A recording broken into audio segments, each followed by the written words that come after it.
ये जितनी तंजीमें हैं, चाहे एनआईए हो या हिंदुस्तान के इंटेलिजेंस हो, ब्यूरो हो, जो कुछ भी हैं, इनके भी जो चीफ हैं उनसे भी मैं ये कहूँगा, तुम किसी की चमचागिरी ना करो, किसी की चमचागिरी ना करो।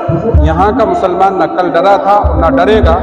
आज जो तुम्हारा दिल चाहे नंगा नाच रहा है, नंगा नाचो, कोई तुम्हें नहीं रोकने वाला है। अभी लोगों को डराने और धमकाने की कोशिश की जा रही है। काश के मुल्क के हुक्मरानों को ये सोचना चाहिए, ये कुर्सियां तो हकीर सी चीजें हैं, आ जाती है कल चली जाती है, एक रंडी की तरह है। कोई मजहब एक दूसरे के खिलाफ खड़ा होने के लिए नहीं सिखाता, ना बताता है। इस्लाम को बदनाम करने की एक जो साजिश है, ये उनकी नादानी है, कम इल्मी, कम फहमी, तंग नजरी है, तासुब की बुनियाद पर है। अगर इंसान, अल्लाह ने सबको इंसान बना के पैदा किया ना, अगर इंसानियत जरा सी भी हो तो इंसान के नाते हक को हक कहना चाहिए, सही को सही और गलत को गलत कहना चाहिए। ये इंसानियत की अजमत है, ये इंसानियत की पहचान है। कोई मजहब एक दूसरे के खिलाफ खड़ा होने के लिए नहीं सिखाता, ना बताता है। इस्लाम नाम ही अमन और शांति का है, प्यार मोहब्बत का है। सूफिया इज़ाम ने बड़े प्यारे अंदाज से कुरान और हदीस पर अमल करके लोगों के दिलों को जीता है। किसी ने क्या खूब कहा है, ये रास्ते की तेग थी जो थी मुसलमानों के पास, ये खंजर आहन नहीं, ये खंजर अखलाक था। इस्लाम का मानने वाला, सूफीज़म का मानने वाला अखलाक के आला मेयार पर रहता है।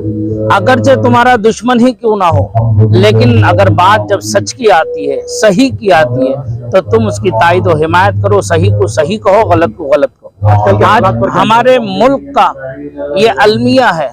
सबसे ज्यादा अफसोस और ताज्जुब की बात यह है, दुख की बात यह है कि जो हुक्मरान हुकूमत में बैठे हुए हैं, वो बजाय मुल्क को तरक्की की तरफ ले जाने के, वो तनज़्ज़ुली की तरफ लेके जा रहे हैं। सिर्फ अपनी चंद टके की ख्वाहिशों की वजह से पूरे मुल्क के निज़ाम को दरहम बरहम करके रख दिया, बर्बाद करके रख दिया। अरे नौजवानों को रोजी चाहिए थी, बूढ़ों को खाने पीने का सामान चाहिए था, जरूरतमंदों को जरूरत की चीजें चाहिए थी। आज मुल्क किस तेजी से बर्बादी की तरफ गुजर रहा है, ये किसी पर ढका छुपा नहीं। काश के मुल्क के हुक्मरानों को ये सोचना चाहिए, ये कुर्सियां तो हकीर सी चीजें हैं, आ जाती है कल चली जाती है, एक रंडी की तरह है। आज इसके कोठे पर बैठी तो कल उसके कोठे पर बैठेगी। समझ में आ रही बात? तो लिहाजा ये कुर्सियां आती जाती हैं, लेकिन इंसान का अखलाक, उसका किरदार हमेशा तारीख में सुनहरे हुरूफों से लिखा जाता है। मैं मिस्टर नरेंद्र मोदी वजीर आजम हिंदुस्तान हूँ, या हमारे रियासत कर्नाटक के सीएम हूँ, या हिंदुस्तान भर में जितने भी स्टेट है और वहाँ के जो सीएम है, उनसे सिर्फ एक ही बात कहूँगा, मरना सबको है। ये दुनिया 2 दिन की जिंदगी है, जाना सबको है, लेकिन अपने किए करे का हिसाब किताब कल जरूर मिलेगा। आज जो तुम्हारा दिल चाहे नंगा नाच रहा है, नंगा नाचो, कोई तुम्हें नहीं रोकने वाला है। क्यों? जिसकी लाठी उसकी भैंस, जो तुम्हारे दिल में आए वो कर लो। लेकिन याद रखो, तुम्हें कौम, हिंदुस्तान की आवाम कभी तुम्हें अच्छाई से याद नहीं कर सकती।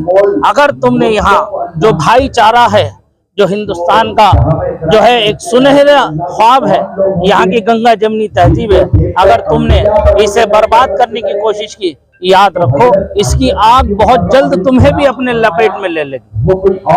मैं इतनी गुजारिश करूंगा, जो कुछ करना है, तुम जिसे मानते हो अपना खालिक, अपना मालिक, अगर उसका जरा सा तुम्हें शऊर है, जरा सा तुम्हें अदब व एहतराम तुम्हारे दिलों में बाकी है, तो तुम कम से कम जो तुम्हारे यहाँ मजहबी किताबें हैं, उसके अंदर सही गलत का जो डिफिनेशन बताया गया, उसी पर अमल कर लो।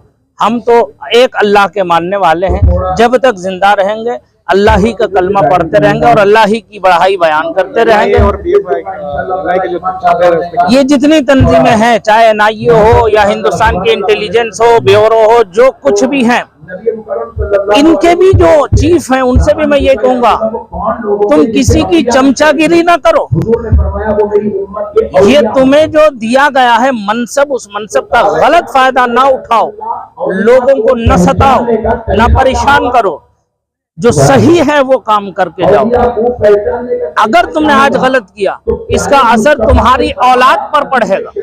तुमने हलाल कमाया तो हलाल खा के औलाद हलाली होगी, अगर तुमने हराम कमाया तो हराम खाकर तुम्हारी औलाद हरामी होगी। इसलिए मैं कहूंगा कि अल्लाह से डरो, ये दुनिया खत्म होने वाली है, तुम भी हमेशा कुर्सियों पर नहीं बैठ सकते।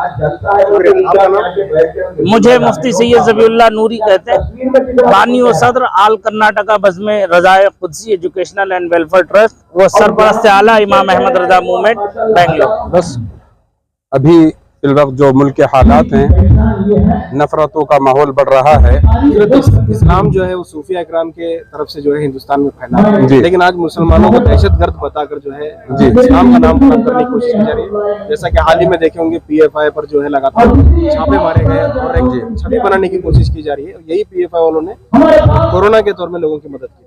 वो तो देखा है, तमाम लोगों ने देखा है कि जब मुल्क को जरूरत पड़ी है तो उस वक्त किन लोगों ने काम किया है, पूरा लोग वो तमाम जानते और पहचानते हैं। अभी लोगों को डराने और धमकाने की कोशिश की जा रही है, लेकिन अल्हम्दुलिल्लाह यहाँ का मुसलमान न कल डरा था और न डरेगा।